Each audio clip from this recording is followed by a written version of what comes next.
When a franchise becomes as expansive and famous as Star Wars, it's naturally a challenge to define what that story is at its core, with so many films, shows and books, each with a different set of characters and themes they aim to explore. Despite that, even 43 years after the original Star Wars took cinema by storm, the final arc of Dave Filoni's Star Wars The Clone Wars serves as a perfect encapsulation of everything this franchise is meant to be, and cements itself as the inarguable height of Star Wars storytelling.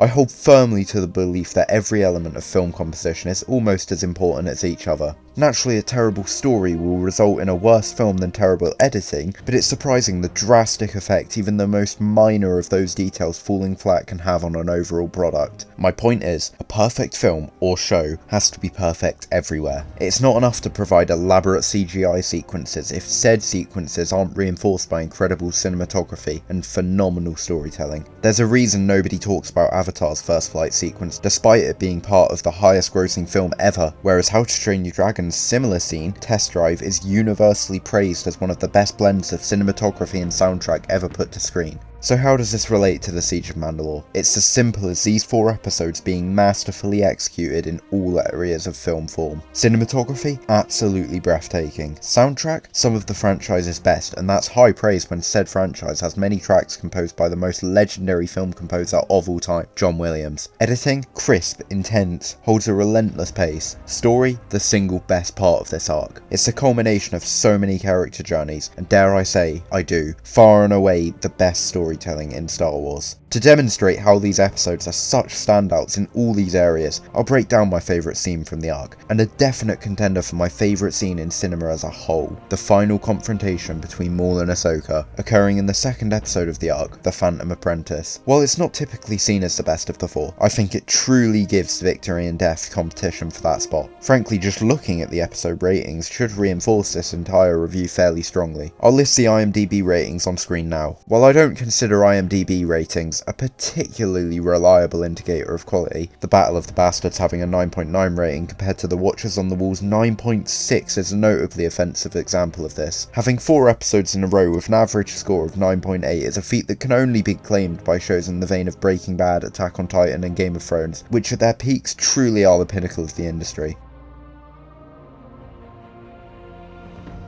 But back to the scene breakdown, I'd like to first outline why I think it's such an incredible moment in not just this arc, not just this show, but in the story of Star Wars as a whole. Why most people remember this episode for the epic duel between Maul and Ahsoka, which is admittedly one of the best fight scenes I've ever seen. In my eyes, the best part of The Phantom Apprentice is the conversation between the two leading up to the duel. Ultimately, this scene resonates with me in part for centering on 2 of my favourite characters, but disregarding my bias, it serves as a conclusion to each of their arcs up to this point. Of course, both these characters have further stories following this, which were actually explored prior to the release of the Siege of Mandalore in 2014 Star Wars Rebels, but chronologically this is a true climax for 2 of the best arcs we get to experience in the prequel time period. Ahsoka is the protagonist of the Clone Wars and was initially one of the most despised characters in the franchise when it first released in 2008. She was never quite Jar Jar Binks, but fans really didn't emote with her. She was cocky, bratty and annoying, and the audience were generally off-put at Anakin having a Padawan we never saw in the movies. Despite the backlash, Filoni knew what he wanted the character to be and persevered with the story he wanted to tell. 17 years later, Ahsoka is one of the most beloved characters in Star Wars. She evolved over the course of the series, became stronger and more mature, and fans started to relate to her. It all came to a head in Season 5's final arc, which saw Ahsoka falsely accused of terrorism against the Jedi and resulted in her abandonment of Anakin and the Order. This solved the issue of her absence from the films and fleshed out Anakin's fall to the dark side and Revenge of the Sith even further than the Clone Wars already had, retrospectively improving that set of films. But why is this so important? This is an analysis of the Siege of Mandalore, not of the entire show. Well, I needed to give some background to reinforce why this scene is so effective. Their confrontation sees Maul, one of the most powerful beings in the galaxy and former apprentice to arguably the most powerful, Darth Sidious, trying to convert Ahsoka to his side in what could have been a festival of cliches. It even has the age-old trope of the villain extending their hand to the hero in a gesture of partnership. But what sets this scene apart is a little technique called pathetic fallacy. Dave Filoni Filoni has been criticised for many of his choices over the years, but one thing nobody can deny is that he knows his audience. He's not trying to bring in fresh fans here. It's the 10th episode of the 7th season of a show that was cancelled in 2013 and renewed for one last hurrah in 2020, which itself is a spin-off of the prequels to the original Star Wars trilogy. Suffice to say, everyone watching knows these characters, and more importantly, knows what's happening adjacent to this scene in the timeline.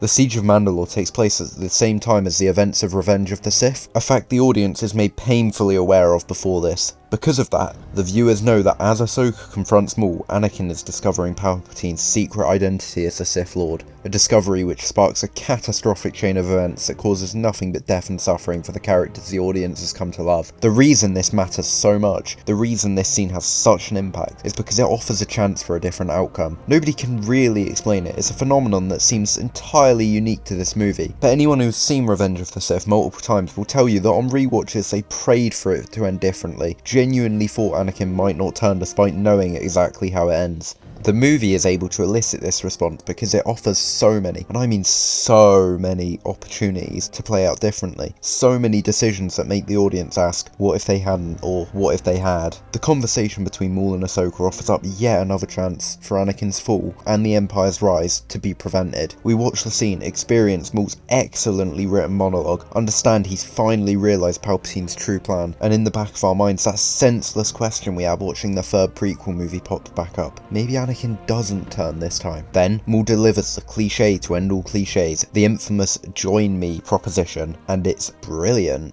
Brilliant, because where most of these scenes have us want the protagonist to decline the offer and stand against the villain, and always make it painfully obvious the hero won't turn, here we want nothing more than for Ahsoka to take his hand. I remember mentally begging her to join Maul in this moment, even though I knew it couldn't change anything. And then, we get a subversion of expectations on the level of Game of Thrones' Red Wedding. I will help you. We got what we wanted. She joined him as we all desperately wished. Only a new question starts brewing in the back of the mind. How does this go wrong? It can't stop the rise of the Empire. Anakin falling to the dark side, Padme dying, all that still has to occur. All that runs through our brains unconsciously in that mere second-long gap in the dialogue. And then the crushing blow comes. Ahsoka's next line, "But you must answer me one thing." The dreaded "but." What do you want with Anakin Skywalker? The audience already knows the answer. Maul has seen what Anakin becomes, Darth Vader. But it's the nail in the coffin. Tension, better than I've seen it executed since Walt begged for his brother to be spared in Ozymandias. Pathetic fallacy plays in again. As the viewer, we know Maul is right. We know Ahsoka has a chance to stop the brutal events of the coming hours. But we also understand she'd never believe him. You lie.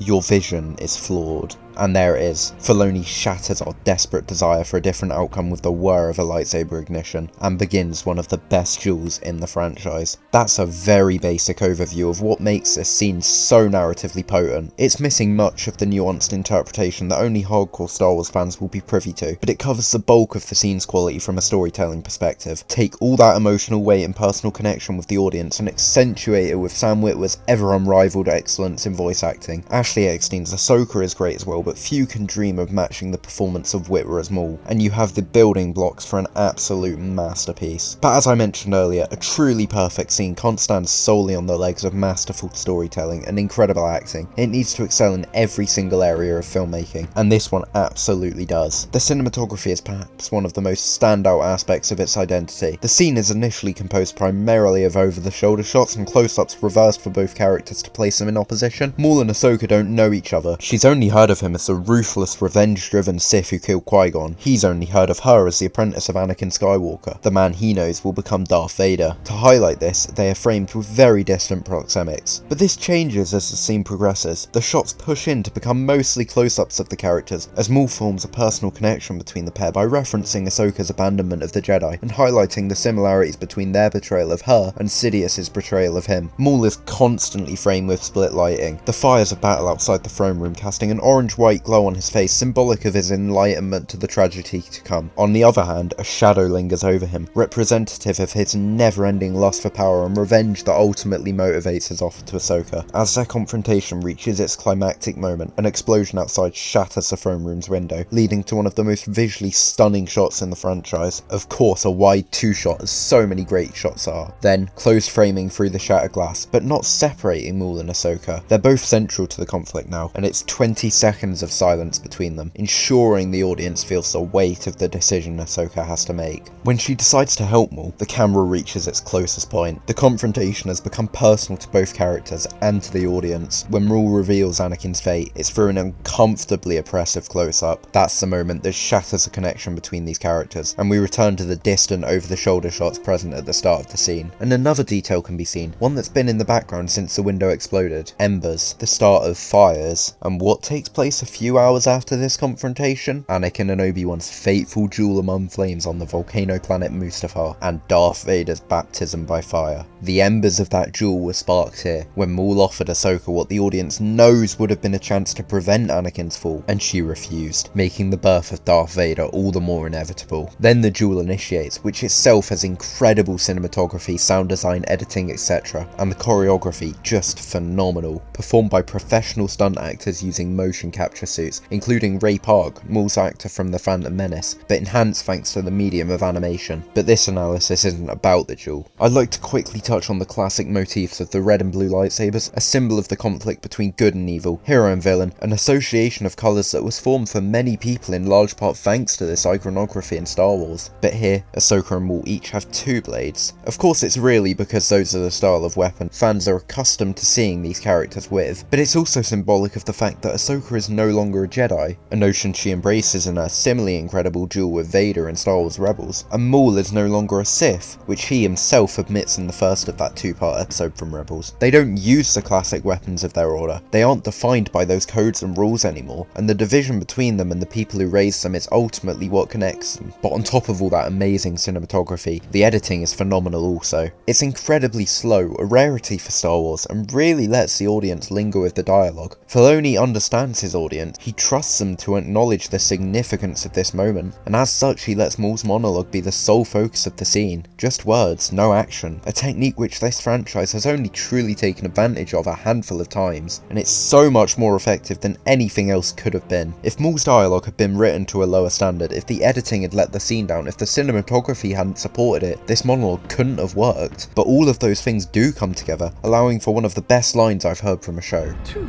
late for what? The Republic to fall? It already has, and you just can't see it.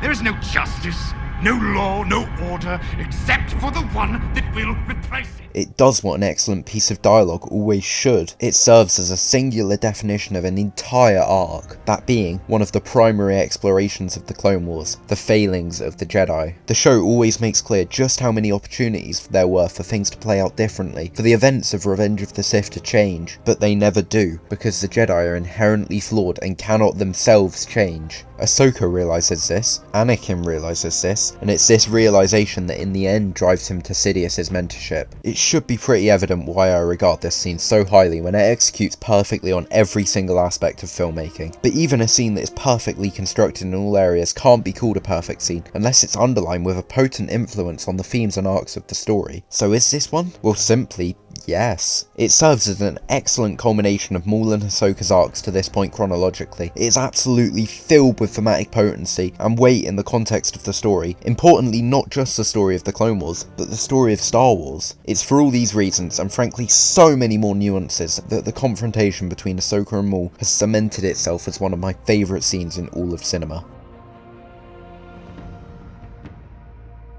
I went into a lot of detail about that single scene, but I wouldn't even be prepared to die on the hill that it's the peak of the arc. It's definitely a high point for me, but the final moments of these 4 episodes are incredibly close to that same level of greatness. For that reason, I'd like to discuss the ending of Star Wars The Clone Wars before I elaborate on the arc as a whole. The last few scenes of The Clone Wars expertly capture the primary theme of the series, that being the horrors of war. The entire show is focused on the characters of the clones, humanising them and marking them with distinct and likeable personalities. personalities. Over the course of the story, we've witnessed many of those beloved characters fall victim to the war, a war we know is utterly meaningless since Palpatine is playing both sides. It's a means to his dark ends. There is no reason for the clones to be forced to fight and die, and the final season's ending reinforces this. It creates a depressing, lifeless atmosphere in the ashes of the fallen ship as we see the graves of the clones, whose humanity this arc in particular has gone out of its way to showcase. The helmets of the clones are a splash of colour on the grey-brown aftermath of the crash, but ultimately the last we see of the clones in this series is a sea of helmets, painted in one of two formats, no identity to be seen. It conveys the message that the clones are just that, clones, bred for war and expendable, an idea the show has built its identity around disproving. That's why it works so well. A lesser ending would have seen the story's moral message be enforced, and the clones' unique identities put front and centre, but here those identities fade into obscurity. It's all in service of the Clone Wars' anti-war messaging. War will always destroy, no matter how attached we got to these characters, no matter how distinct their personalities were to us. War doesn't care for that. It shows no mercy regardless. It destroys irrespective of allegiance or code, of identity or order. So as the series brings itself to a close, the audience isn't left with any scrap of hope. There's no reference to Rex and Ahsoka going on to fight the Empire as part of the rebellion, as we know they eventually will. We aren't given a moral out to say, oh well at least X happened. There's nothing to celebrate, which isn't what we'd expect of a show that went for 5 years and returned for a grand send-off 7 years later. The only thing the audience is able to feel in response to this scene is hopelessness, an overwhelming sense of injustice. The clones became just the programmed soldiers the whole series had tried to prove they weren't. Rex was forced to choose between his brothers, now little more than droids, or his closest friend, who had been wrongfully sentenced to death. Ahsoka had to watch all her once loyal allies die despite risking her life to avoid killing them, and all that suffering leads to nothing. There's no moment of payoff, no light at the end of the tunnel. Fans may have expected Bail Organa to arrive in a shuttle and whisk them off with the promise that the rebellion would defeat the Empire, but instead these last moments between Rex and Ahsoka are pure, miserable melancholy and mourning. The show could have ended with that scene and still delivered one of the best endings to any story, but it manages to drive the despair home even further with the real final scene, the epilogue of sorts to the series. It takes place an undisclosed number of years after the previous scene, likely at least a couple given the stormtroopers present. The snowy planet is empty, isolated, and at the heart of that is Darth Vader. He's alone.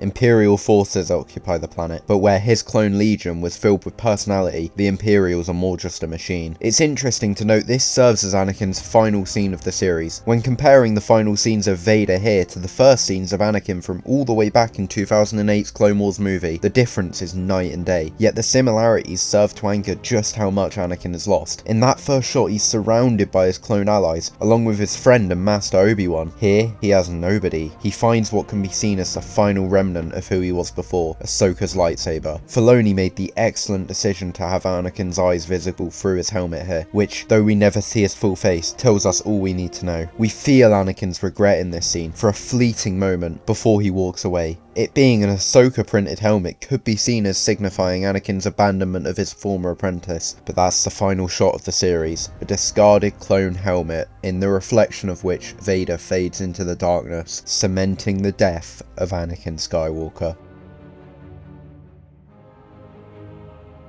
We've established what a show, or a story in general, must do to earn a perfect 10 out of 10 in my books, the coveted 5-star rating. It has to excel in all areas of film construction, be it storytelling, production, post-production. Every element needs to be equally strong to reach those heights. But now I'm going to claim that if a story wants to truly be seen as a masterpiece, that just isn't enough. Strange given I've talked about how important all those things are this whole time, but for a series to truly go above and beyond, it must do more. It has to make us think, has to attach us to the characters, most importantly to make us care. Granted, those are all elements a great show should be implementing as part of that excellent storytelling, but they're what separates the amazing shows from the once-in-a-lifetime experiences. They're what differentiates an Arcane from an Attack on Titan, a Squid Games from a Breaking Bad. These phenomenal shows are so beloved because they make the audience love them, love their stories and the characters at the heart of those stories. It's how these fragments of a creative's mind live on for years after they're put to page or screen, because they make the audience want them to live on. I guarantee the immediate response to this entire piece is, really? An animated Star Wars show primarily targeted at children is a masterpiece? Yes.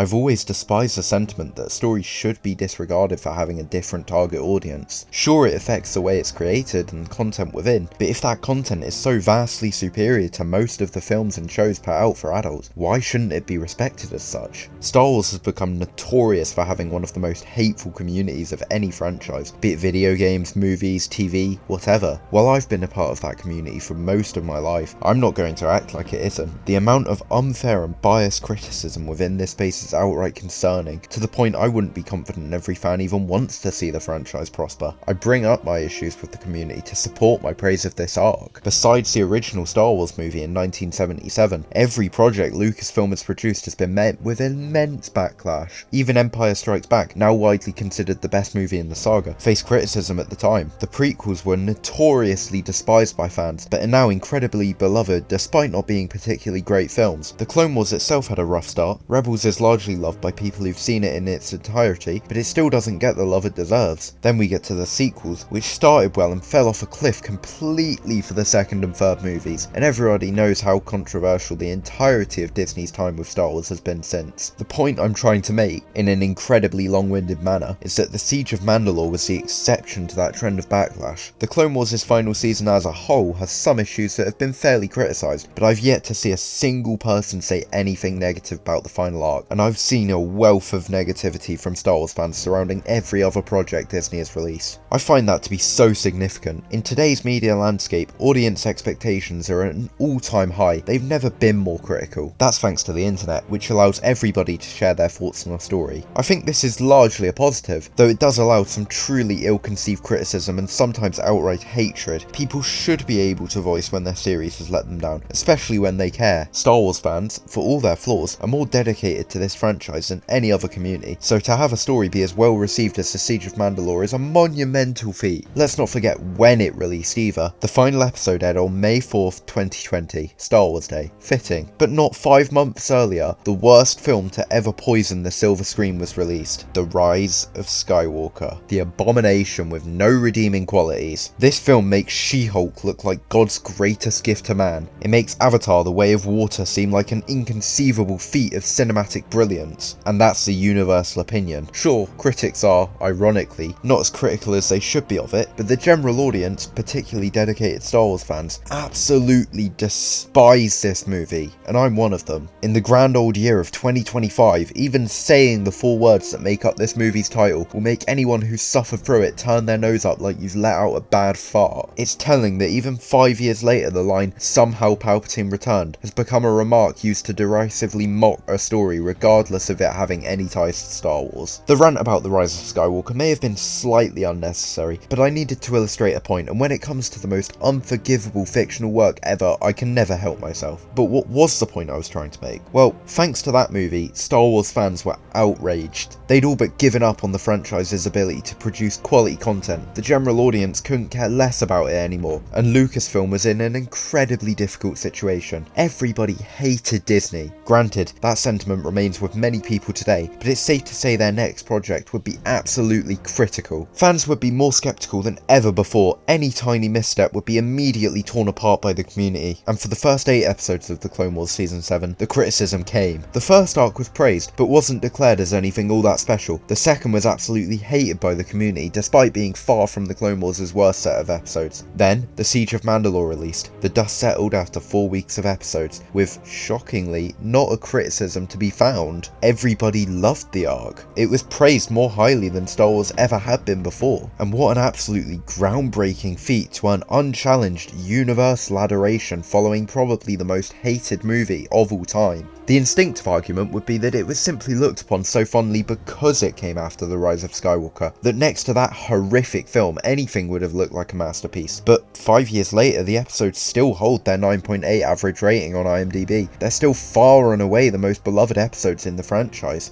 Ask any fan what they think of the Siege of Mandalore, you'll hear nothing but shining approval. It's easy to declare this essay as biased. It's coming from a die-hard Star Wars fan after all. But before that, my passion is ultimately for film as a whole, for storytelling as a whole. While I love Star Wars, I'll be the first to admit that the movies aren't anything all that special, even the originals, and the shows are a mixed bag of excellence and garbage. But regardless of your opinion of Star Wars, the Siege of Mandalore is one of its few projects that truly manages to transcend that and cement itself as an incredible piece of media that's an incredible piece of media regardless of your familiarity with the franchise. I've compared the arc to the early half of Game of Thrones, to Attack on Titan, to Breaking Bad, juggernauts of the industry that stand as the goalpost for excellence, and that's entirely intentional because I wholeheartedly consider these 4 episodes to be the best content TV has to offer. The Siege of Mandalore is the Ozymandias of animation.